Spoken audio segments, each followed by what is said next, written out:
So I just want to thank everyone for joining today. My name is Derek Tim. I'm a registered dietitian, as well as I have a background in dietary fiber from the University of Minnesota, where I did both my undergrad as well as my graduate work. And I currently work for Regular Girl. And the title of my presentation today is Dietary Fiber and IBS, the benefits and pitfalls of supplementation. And this is going to really focus in on dietary fiber primarily, and a little bit more about myself for those that don't know you. Dietary fiber is very near and dear to my heart. I started studying dietary fiber 15 years ago already, which is kind of crazy to think about. So something that I'm very aware of, and it's been fun to see it grow in both interest from a scientific perspective, as well as even consumer interest in the last 15 plus years.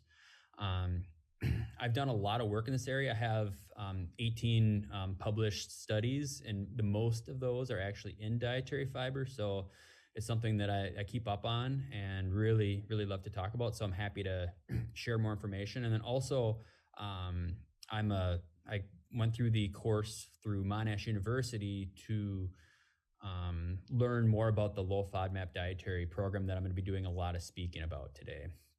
So next slide.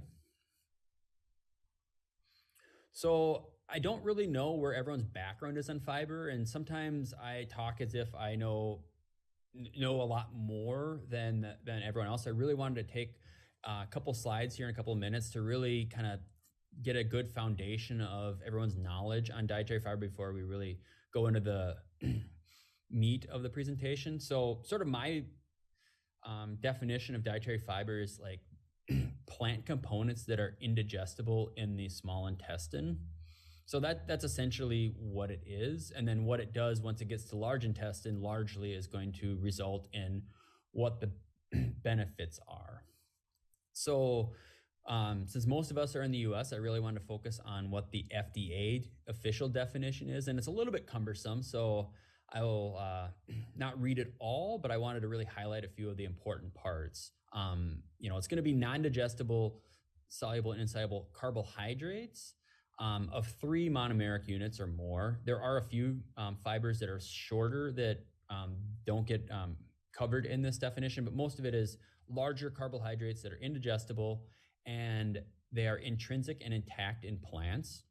So what they mean by that is fiber that's in a apple or celery or beans. So that's kind of the first part of it. The second part of their definition is isolated or synthetic non-digestible carbohydrates. So these would be fiber that would be added into a food or into a supplement.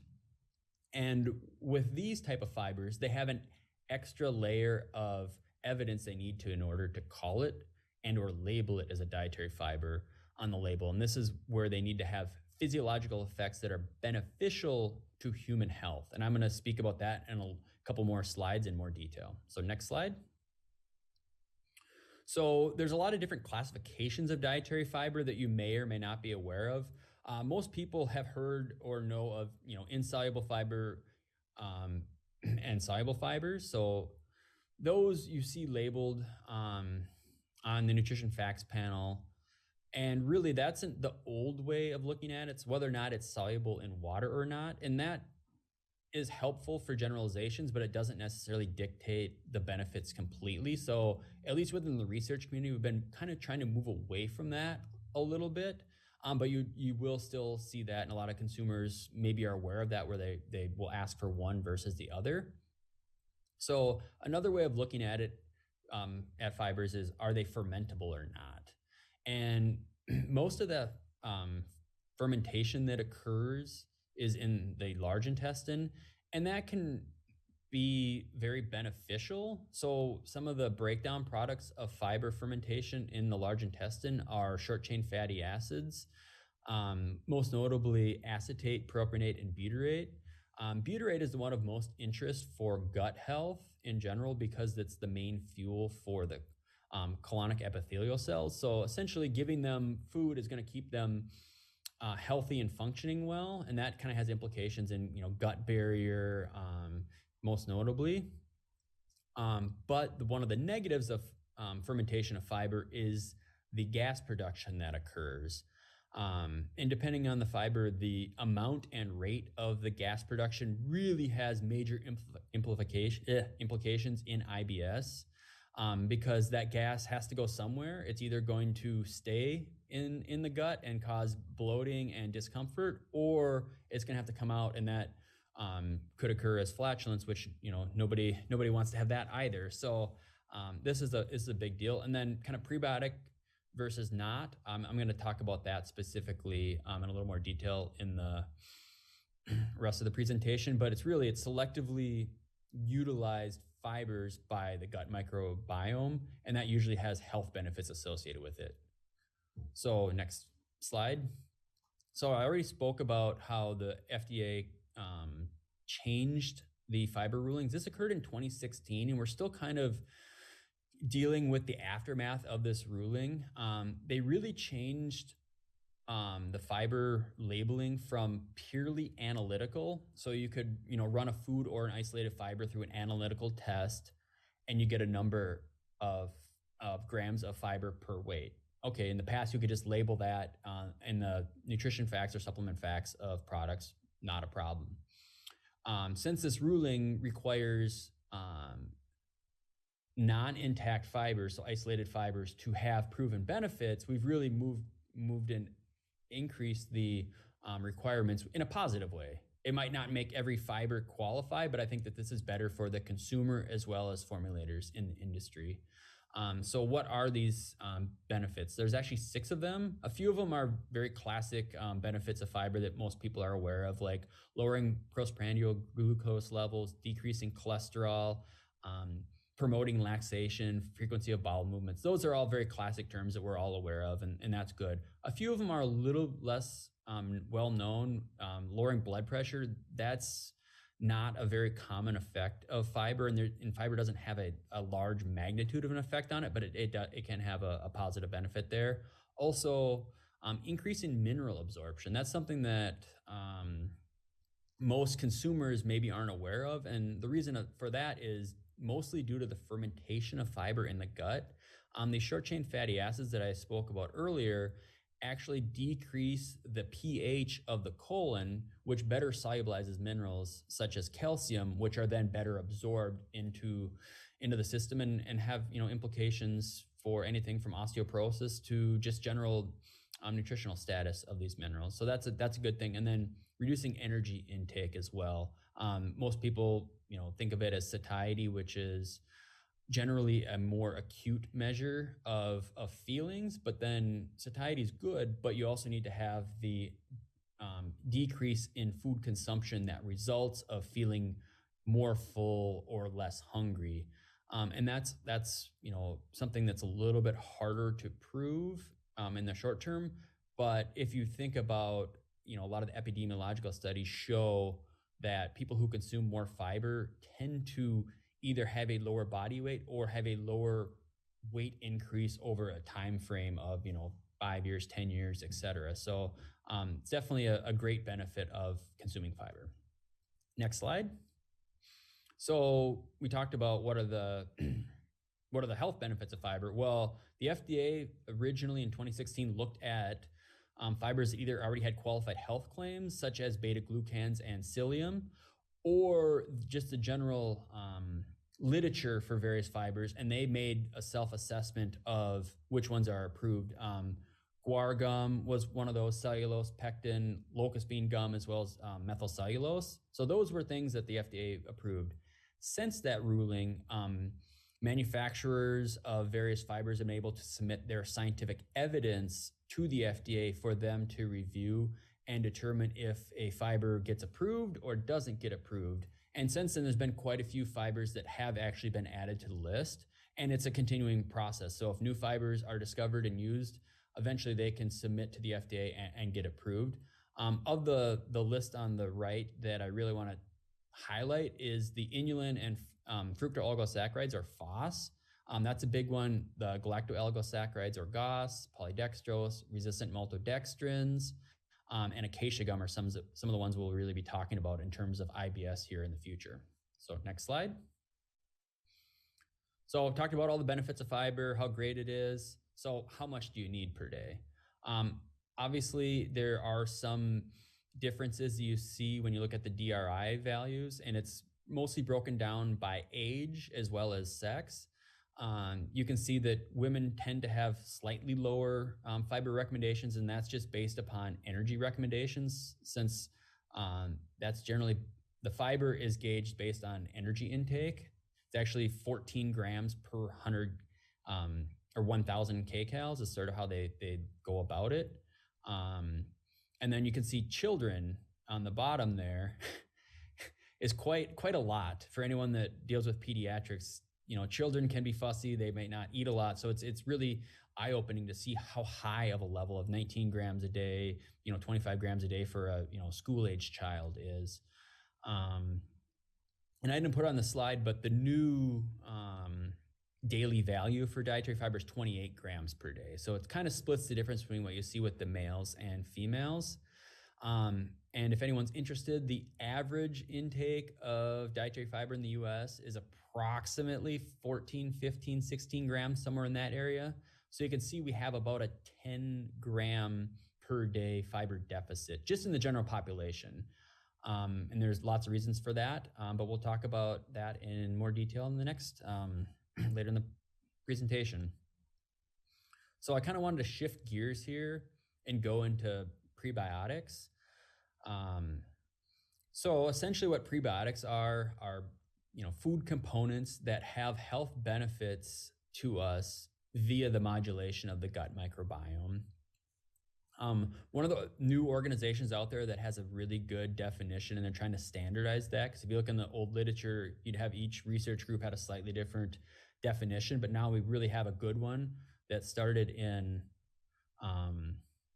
2017 is when this was actually published, but they said it's a substrate that is selectively utilized by the host microorganisms.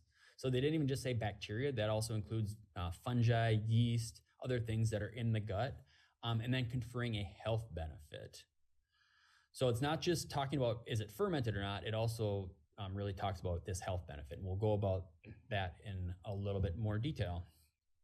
But before that, I really wanted to kind of show what the different prebiotics can be that maybe aren't things you always think about, because you hear this term thrown about quite a bit, and you can look and see, they have this sort of decision tree here showing, is it selectively utilized by the host microorganisms? Okay, if that is true, yes, it's a prebiotic. If it's not, then it's not a prebiotic. But looking down, you can see, CLA, which is actually a fatty acid, is classified as a prebiotic, and there are some that actually do that and modulate the gut microorganisms, which is something that you don't always think about. You always think of fiber as the primary one. So I just wanted people to be aware of that. But you can see, a lot of oligosaccharides, FOS, inulin, GOS, some of these things we're going to talk about in the context of IBS are actually, pretty strong prebiotics. And then lastly on this, I wanted to focus on the middle, where you can see that, dietary fibers can and can't be, prebiotic depending on, sort of how fermentable they are and which microorganisms ferment them. So this is kind of a good reference. So moving on to the next slide, some of the health benefits of the prebiotics, based on the ISAP sort of definitions, I wanted to kind of highlight a few here that go beyond the classic health benefits that the FDA noted. And this is, inhibition of pathogens. So some of these prebiotic bacteria can compete for space within the gut and kind of box them out, if using a basketball analogy, so that they can't grow. That's one thing. They also produce compounds that might actually kill some of the other bacteria in there that could be bad, or through the fermentation of fiber can decrease the pH, and some of the pathogens can't tolerate that lower pH, so it actually will inhibit them. So that's all good benefits. Also, there's a lot of immune stimulation that can occur at the gut level. It's estimated that 60 to 70% of our immune function is actually at the gut level. So being able to stimulate that can be quite powerful as kind of we'll call it first line of defense before any pathogens can get into the body. And then you see some of the classic things here: cardiometabolic, increase in mineral absorption. I've already spoken with those on those. And then just kind of improving gut health. I kind of touched on that earlier, where producing the short chain fatty acids and butyrate really helps with just gut health in general, which is just, it's hard to measure, but it's very, very beneficial. So moving on to IBS, I think that's why most of us are here today, and it's IBS Awareness Month. So we really wanted to talk about this in more detail. Next slide. So IBS is one of several functional GI disorders that you'll see, and they sort of clump together and overlap quite a bit. So I wanted to kind of just highlight that this can be, chronic laxation problems, whether it be constipation or diarrhea. It can be functional pain or bloating that you'll see with people. And I think one of the main things I want to point out too is this visceral hypersensitivity. Somebody that doesn't have a GI disorder, can just tolerate so much more gas in the digestive tract, where somebody with visceral hypersensitivity, a little bit of gas is going to trigger this pain or bloating feeling so much more easily, so that they're just have more sensitive stomach. So this really plays into it. And then IBS, anyone that has it or knows somebody that has it, it's a kind of a tough diagnosis to get. It's sort of almost a exclusionary diagnosis in many ways, and there's I don't want to go in a lot of the weeds on diagnosis, but it's a big problem, and I'll talk about that a lot later on in our presentation. So moving on. So just a little bit of facts about some of these GI disorders. They actually affect more females than males, so that's just something to be aware of and know. Cause a huge decrease in quality of life, which is a huge bummer, whether it's urgency to go to the bathroom, so you really need to know where a bathroom is at all times, like that's a huge problem, or just any of this chronic pain and bloating. It's just making somebody just uncomfortable all the time on a chronic basis. It really weighs on you, which can really feed into the decreased work productivity that you see with people with IBS. If you're not feeling well, you're probably not going to perform as well. And I mean, it all makes sense, but it's just something to wanted to call out. And then also, healthcare costs of this and getting a diagnosis and seeing specialists, whether it be a dietitian or a GI and everything, it's really can add up quite a bit and can be a barrier for some folks. So moving on. So I don't know how familiar people are with the low FODMAP diet, but it's something I really wanted to give you a little bit of background on and go into a lot of detail on, because it can really help the symptoms of people that have IBS. And this is it's a dietary management program. I know we say diet quite a bit, but it's not a weight loss diet. And I think that kind of has that connotation for people. So it's really something I try to stress. It's a dietary management program. And that's actually, I know quite a few of the researchers at Monash University that developed it, and they really stress that as well. And I encourage anyone to talking with patients or friends about it. It's a dietary management program. I really want to stress that. And really what FODMAP is a acronym that was coined by them, and they essentially grouped a lot of poorly tolerated dietary ingredients that we've known about for 20, 30, 40 years and clumped them all together and really started looking at what the benefits are of trying to exclude these or identify which ones are a negative for people. And their dietary program really has 3 phases that I'm going to talk about in more detail, but it's really trying to figure out what are your individual triggers or foods that cause problems. And knowing about what they are, but then which ones trigger symptoms for that individual person, because two people with IBS could get triggered by 2 completely different FODMAPs. So that's really something we'll go through in more details. So FODMAP is not my favorite acronym that's ever been developed, but I'm going to teach you how to know what it is and what that means. So it is fermentable oligosaccharides, disaccharides, monosaccharides, and polyols. So fermentable are going to be primarily rapidly fermented carbohydrates. Not that not all fermented fibers are rapidly fermented and cause problems. So that's really, there's a nuance there to understand. And inulin or fructooligosaccharides are really the more common ones that people think about and talk about. And then oligosaccharides, meaning 6 to 10 monomeric units. So these are small short chain fibers. That's going to be your FOS and GOS. And for those that don't know what GOS is, that's primarily found in beans and legumes. So if you're ever eaten too much of those, you know why, and it's really the GOS in there that's causing the problems.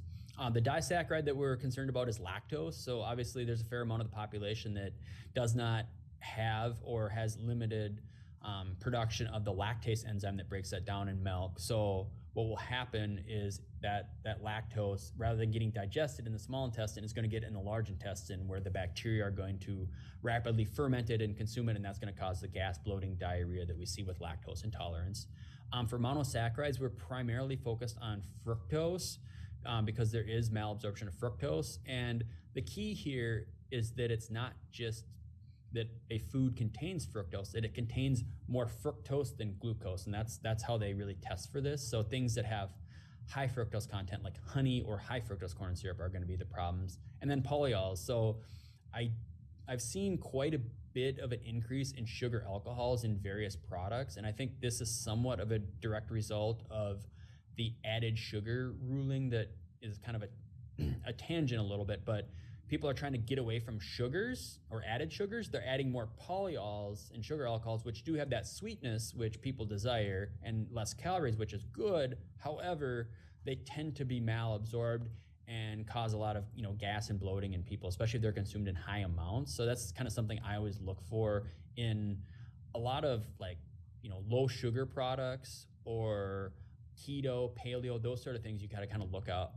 Maybe not paleo, but definitely keto. You got to look out for these sugar alcohols because they tend to be really high in those kind of products. So I told you what they are, but why are they a problem? So especially some of them have an osmotic effect. So they're basically going to draw water into the small intestine, and that can cause some problems in distension. That's more from the lactose, fructose, as well as the polyols. Obviously, they're going to be, some of these are also going to be fermented, so they can also cause a lot of gas, and that's going to be a huge problem for people. It's a lot of they kind of overlap quite a bit, but a lot of the fermentation and gas can be come from rapidly fermented fibers as well. So moving on. So how do you avoid FODMAPs or even identify what they are? I think that's really the key, is because if you look on a list, I actually print out a list and have it with me at all times to really kind of know what products are high in them and what are low in them. And I think the biggest key to know is it's the dose of FODMAPs, not necessarily the presence of them. That's the bigger issue, because as we know from many places, the dose equals the effect. So there are foods that contain FODMAPs that are acceptable for people, and there's also times where consuming maybe a whole apple causes people problems. Okay, what's a half of an apple or a quarter an apple might be more tolerated, so that's something to really look at, is portion size as well. And actually, Monash University has a great application you can download from an app store that actually has a great stoplight approach. So it has a red light, don't consume, a yellow light, maybe the dose, and then a green light. So I think that can be really helpful for patients as well as practitioners to be aware of, because it's a great reference to have. So moving on.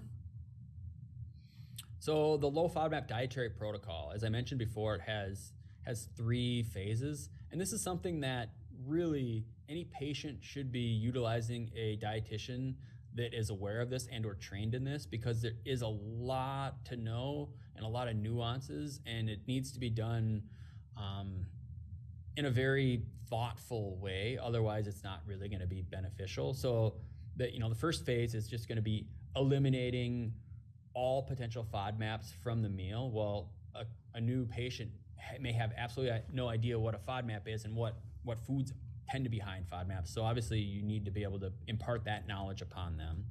And then the second phase is the reintroduction phase. So this is a very thoughtful approach of screening which FODMAPs cause problems by introducing them very slowly. And I have a couple slides here where I'll really talk about how to look at each individual FODMAP. And then the third phase is just the maintenance phase of really, after you identified what FODMAPs are a problem for you, trying to add as many other FODMAPs and get as much diversity in the diet as possible. So moving on. So you look at the reintroduction phase. There are certain foods and quantities of these foods that you can really test, for 3-day periods to see if they trigger symptoms or not. And that's really what we're looking for. And having a diary to really write down and track this is going to be very important. Looking at excess fructose, honey I already mentioned as something that's really high in fructose. A mango is another just classic example of something that you can do that for a couple days. Only do one FODMAP at a time.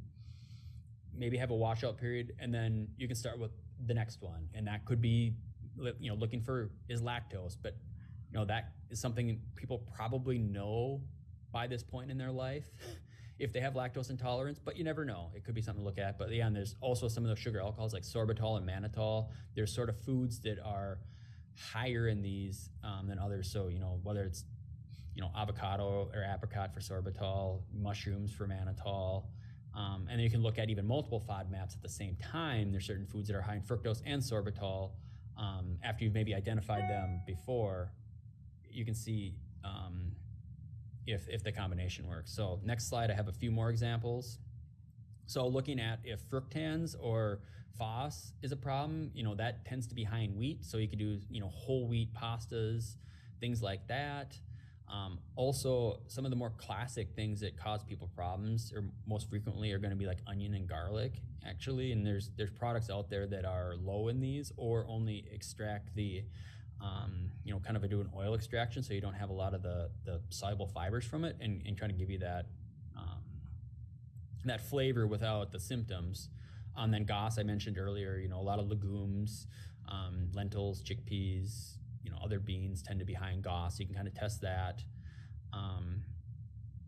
So moving on. So after you've, kind of identified which FODMAP or FODMAPs really cause problems, you really just want to add in all other things and just let them know, like, just understand that just because these are trigger foods, you may be able to consume a little bit of it. And sometimes, if you're at a social gathering and whatnot, you might want to avoid it. But at other times, if you can tolerate it and you want to, eat a certain food, it might be your favorite food. I love mangoes personally. If I couldn't have mangoes, I'd be a little sad, but I might have it once in a while. And that's okay. It's just really understanding that this might trigger some symptoms. And one of the drawbacks of the whole low FODMAP approach is, especially in the elimination phase, and depending on what FODMAP is a problem in the maintenance phase, is a lot of these are dietary fibers and or prebiotics that promote the good bacteria in your gut, whether it be the bifidobacteria, the lactobacilli bacteria, and you might be lacking in those. And there's actually scientific studies that have shown in the elimination phase you do have a decrease in these good groups of bacteria. So it's something you don't want to do long term. And you could potentially look at supplementing a fiber in there that's a prebiotic and a low FODMAP to help compensate for the decrease in these good bacteria. So there are some contraindications for this approach, and I really stressed it once already, but I want to say it again. This is not a weight loss diet, and try to really say it's not that, and it's really a dietary management system. Try to even eliminate the diet talk anyways, and I notice I'm saying that myself, as I'm so used to doing that, but it's something where we really have to use our words carefully. And also, this is to manage the symptoms of IBS. This doesn't really target any of the underlying symptoms or causes of it. That's just kind of one thing that I want to stress. Also, anyone that has a history of eating disorders probably shouldn't go on the low FODMAP diet because it's so restrictive and it can be a trigger for some of these underlying conditions. And then obviously long term, if you're restricting groups of foods, poor nutritional status can certainly come out. And also, if somebody is already having poor nutrition status, it might not be the best decision to even go about this approach. So moving on. So does this approach help? And I think there's a lot of studies that have looked at it, and yes, I really just pulled out just this meta-analysis chart to show you that, like, for abdominal pain, it showed quite a good improvement in decreased abdominal pain for patients. And I could have went through 5 slides here, but I didn't really want to kill you with too much science and too many graphs, but I just want to show, like, it does work. And I know quite a few people that have done it personally and really have reaped the benefits of it. So moving on. So I spoke about one potential solution of helping supplement that fiber that may be lost either in the short term in the elimination phase or long term on the maintenance phase. So there are a lot of good supplements on the market for everyone, but people with IBS specifically may want to avoid ones that are known to be high in FODMAPs. Some of those are, wheat bran or wheat dextrin. If you were to look on a shelf, that's kind of your base Benefiber product that you see in many drugstores and big box stores. Other things to look for are inulin and fructooligosaccharides. Those are very high in FODMAPs. That causes problems for most people that don't even have IBS. So if you have IBS, it's even be more pronounced. They tend to not be in too many fiber supplements that you see in big box stores, but some of the some products will have them. Also, they're in a lot of foods, and they may not be labeled as inulin or fructooligosaccharides. They might be labeled as chicory root or chicory root extract, Jerusalem artichoke. There's other ways of labeling it that are kind of keywords for that to kind of be aware of. Galacto-oligosaccharides, not a ton in supplements, but there are some that will have that in them. And then xylo-oligosaccharides, that's something that is kind of a newer fiber on the market. That I do see in some supplements, but it's also not a FDA-approved fiber, so it's not likely to be found in foods, so it'd be more of a supplement thing. And these are all things that Jane Muir, outlined and talked about, and she's one of the leading scientists at Monash University, really kind of highlighted these. So moving on to what can you use that are low FODMAP fibers, and they may or may not have the certification, but partially hydrolyzed guar gum or guar fiber. That's was actually the first fiber that was certified low FODMAP by Monash University. Psyllium is another one that is low FODMAP. I don't know if it's certified, but it definitely is low FODMAP. So that would be your Metamucil. So that's pretty common as both a brand name as well as a generic fiber supplement. Methylcellulose, that is your Citracel.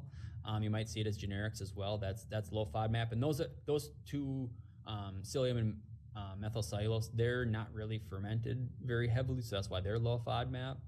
And then acacia gum, that was recently approved as a fiber, and you don't see it in a lot of supplements, but it's definitely something out there that's low FODMAP. And then carrot gum, I've honestly never heard of it, and that could be something that's popular in Australia or other places, but that's not something I've seen in a ton of different supplements, but it's something that was explicitly mentioned as low FODMAP. So I work for Regular Girl, and the fiber that we use in our supplements is Sunfiber. So I really want to just kind of speak to why we use it and why it's important. It's a prebiotic dietary fiber that, we have over 100, there's like 180 published research articles on it, including a lot of human clinical evidence. There's over 120 out there to date. And, it's a soluble fiber, which is really nice because it dissolves completely clear in liquids without really having a taste or a texture.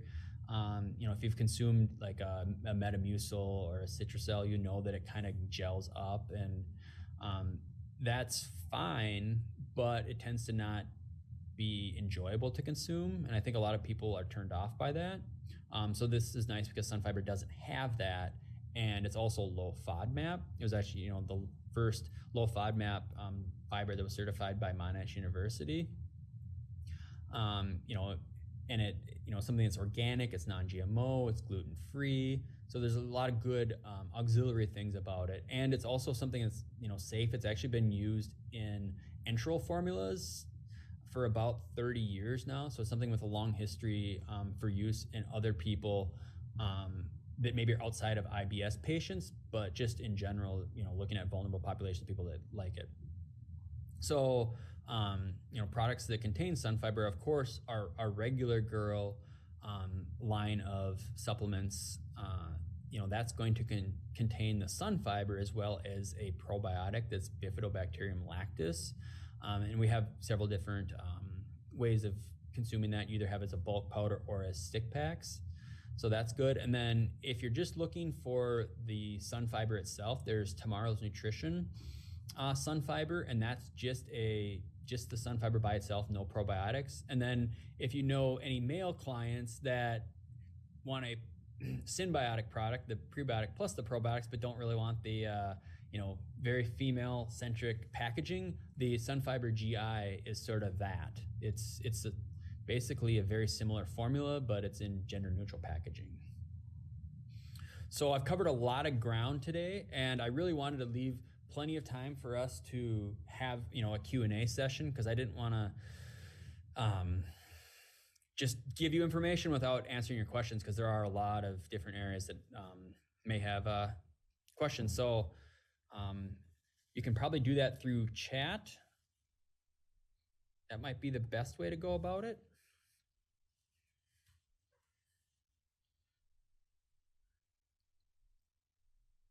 Okay, so I see some questions coming in here. Is there a specific time that you should consume these, like first thing in the morning or before a meal? I personally consume in the morning, and that's just sort of part of my routine. I think it's just, you know, that's something that's good to do. Also, you could consume it before a meal, because usually fibers can induce that satiety effect we talked about earlier as sort of a preload to a meal. So it might help with, especially if you're looking to, you know, kind of do for weight management, but it also can control blood glucose attenuation. So it might lower that glucose spike after a meal. Can Sunfiber cause bloating? I see coming in. Generally speaking, for most people, no. But, you know, everyone's different. And, you know, if you have extreme visceral hypersensitivity or you have a really sensitive stomach, it may, but in general, it's pretty well tolerated with everyone. I mean, that's why it was certified by Monash University. And there's also at least 8 different human studies that looked at IBS patients, both adults as well as children. It really showed an improvement in abdominal pain and bloating. So that's really something specifically that tends to be good at. So, what dose to start with? So, you know, like for regular girl, it has 6 grams per day. That's really what we formulated it with. And that's because that's the dose that's most commonly shown to have benefits in the literature. But especially if you have an IBS patient that is concerned about, you know, hey, I've tried different fibers before, they've always caused me problems, you could start it at a half dose. So either a half a scoop or a half a sachet. That's really not a bad idea to do that for about a week to 2 weeks. And then maybe if they're happy with the benefits at that, you could keep it at the half dose, or if they want to at least try the full dose, the 6 grams, do that. And if they continue to have no problems, stick with it. If they do have, you know, symptoms and they don't like it, they could try to bring it back down to a half dose. Okay, so I'm just going down the list. So I see, what about raw salads? I used to really like them, but it seems like they cause bloating. Without salads, I get constipation. What's the best way to strike the balance? So, you know, you're saying raw salads. I would really try to think about what's all in that salad. If it's just lettuce or spinach or mixed greens, you know, that could be something where maybe try to do them in isolation and see if a particular subtype whether it's the spinach is causing problems versus the mixed greens. Could also look at what you're adding to it. I mean, I frequently add carrots, radishes, walnuts, sometimes cheese for a little bit of protein, or an egg, kind of add and subtract different things for a couple days in a row and see if that helps out with bloating, because it could be not just the salad, it could be the things you're adding to the salad that are causing problems. And if that doesn't work, maybe cut down on the size of the salad. Maybe if you had a big salad, maybe cut down on the size. And you could look at, adding other high fiber things in your diet. I'm assuming you're consuming a salad for lunch. Maybe you do a higher fiber cereal or oatmeal or something in the morning, or you do a smoothie and maybe add, supplemental fiber to that. There's other ways to get fiber in the diet, not just add in a salad. So moving on to the next question is, how would you compare regular Girl to like a gummy fiber supplement from the drugstore? Gummies are great for compliance.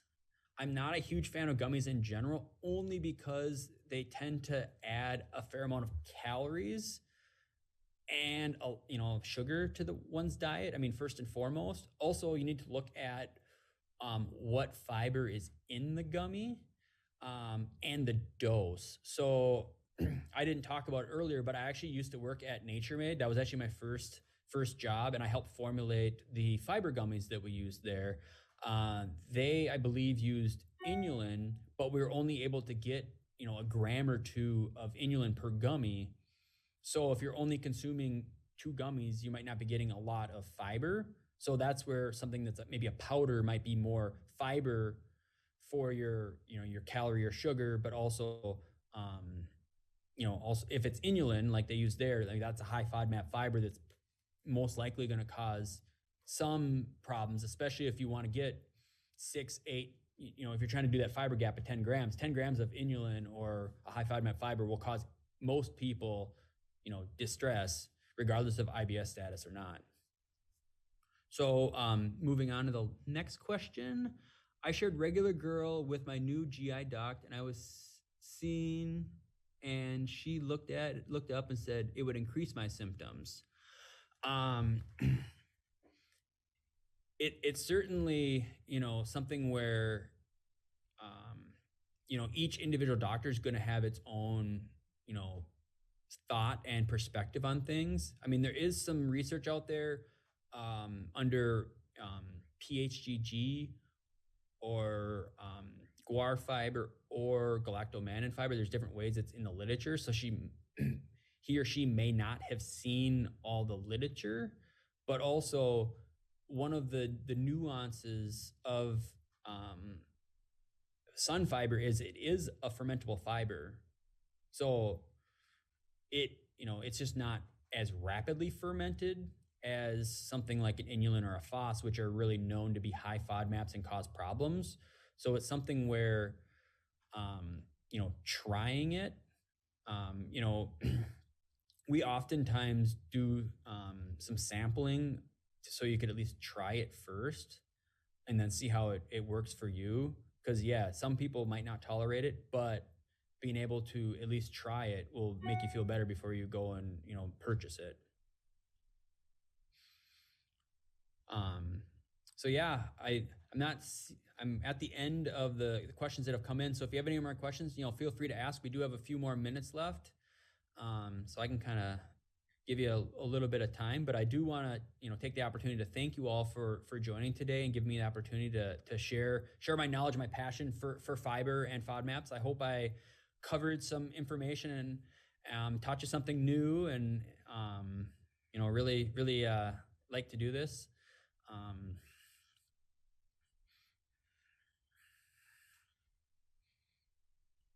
No, you're welcome, Aaron. No, thank you for allowing me to be a part of this session today.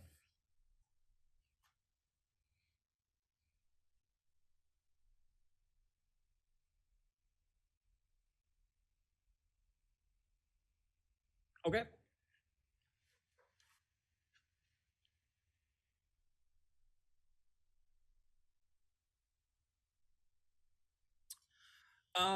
So I generally say no.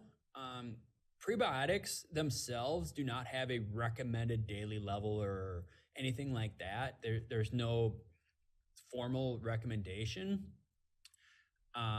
So there's nothing to really base saying more on. Certainly, if people wanted to, there's no reason you couldn't. But the 6 gram dose is pretty solid. It definitely increases the bifidobacterium levels. Also helps out with laxation, helps out with diarrhea, constipation. So there's really a lot of good reasons there. There's so in short, I would say no. But if you have it already, if you're getting regular girl or had a different fiber and you wanted to try it, by all means. But I also don't want people to spend too much money on supplemental products if you're not really noticing a benefit. Okay, so I see a few more things that came in. So I see polydextrose and sorbitol. Are those good fibers? So sorbitol is a sugar alcohol. That definitely is a high FODMAP fiber, or high FODMAP, not fiber, but high in FODMAPs. I think for what it is in products, if the dose is fairly low, it's not a problem. So I think it's good because it helps reduce the glycemic index of foods. It's lower in calories. I think there's definitely benefits of it. It's just a matter of if you have an IBS and you consume something with sorbitol and it causes problems, well, then it's bad. I don't really like to, I tend to take a balanced approach of you really need to know the exact situation. Polydextrose, I actually had on my list of fibers to talk about, but I really didn't see a lot of good information on if it was definitively high FODMAP or low FODMAP. The one thing about it is it's actually produced via a weird kind of chemical process. So it's not like a naturally occurring fiber. So I tend to not love that, but also at the same time, full disclosure, I studied polydextrose effects on laxation in grad school, and it did show a benefit for laxation at a 20 gram a day dose. So I don't have a good or a bad answer on that. It's just, it kind of depends on what you're looking to do. So I see another question about what about vitamins? Do you see some patients being sensitive to those? When you say vitamins, I'm going to assume you mean like a multivitamin and mineral. So in terms of FODMAPs, it's going to be kind of not applicable. It's not a problem there. But if you were to consume a multivitamin on an empty stomach, the minerals in there tend to cause digestive upset. Just give you a stomach ache. So I always recommend people take a vitamin after a meal and a fairly sizable meal, because myself, I will almost get nauseous if I consume a multivitamin without that. I was gonna say. So I'm seeing what is the benefit of regular girl versus seed prebiotic or probiotic product? I mean, in terms of delivering a prebiotic and a probiotic, the nice thing about regular girls, it's all in one, and it tends to be a little bit more affordable than if you're to buy, especially a brand name probiotic. Those tend to be quite expensive. And then the prebiotic, it just kind of depends on what prebiotic you're talking about. If it's something that's high FODMAP or something, and the thing is high FODMAP or low FODMAP, it matters in the context of IBS.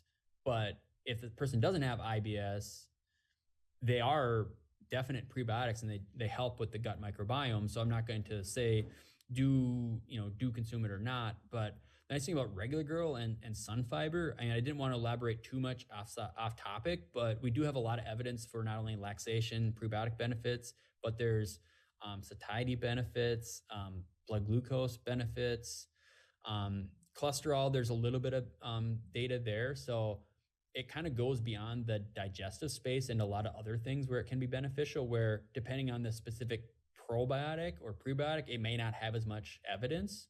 And that's just a generalized statement. If you had a specific product, compare and contrast, and you had time, it could give a more definitive answer. So I've seen a few more questions coming in.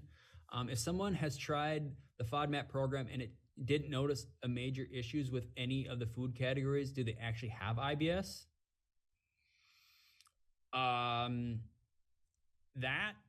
That's a great question. I think that kind of goes beyond my knowledge and scope. That could go into more like diagnoses and things where a GI could give a better answer. But in terms of symptoms, that would just mean that the FODMAPs themselves aren't triggering symptoms. It doesn't mean that they don't have issues, because IBS has basically 4 different categories. You have constipation predominant, diarrhea predominant, and mixed are kind of like the 3, and then there's a 4th one that is less important, but they just might have somebody that has, chronic constipation or diarrhea because of other reasons, and it could be completely unrelated to FODMAP. So I think that that's a great question. Is this the low FODMAP dietary program isn't the catch-all, be-all for every person and every IBS patient? So I got another question that came in. What is good time of the day to consume prebiotic supplements? I like to do it in the morning, and just give yourself time to, you're going to be consuming with other foods throughout the day, and just kind of keep it with your gut. I mean, you could take it right before bed, but sometimes, people consume dietary fibers and they may have to go to the bathroom soon. So taking it too late in the day, if that affects the person that way, you might not want to have to get up in the middle of the night, or might not want to have stomach upset or anything like that at night. So doing it during the day could be good. But if you're somebody who has symptoms, and your day, if you're going to be out and about in the public and you don't want to have symptoms, don't do it when you got to do that. Maybe take it when you get home, or take it earlier, to kind of adjust to your day, I guess. Okay. So I think we're almost out of time, and I don't see any new questions that came in. I hope this was helpful. I hope I answered all your questions to satisfactory levels. But yeah, I really appreciate it. I hope you guys stay well and have a good one.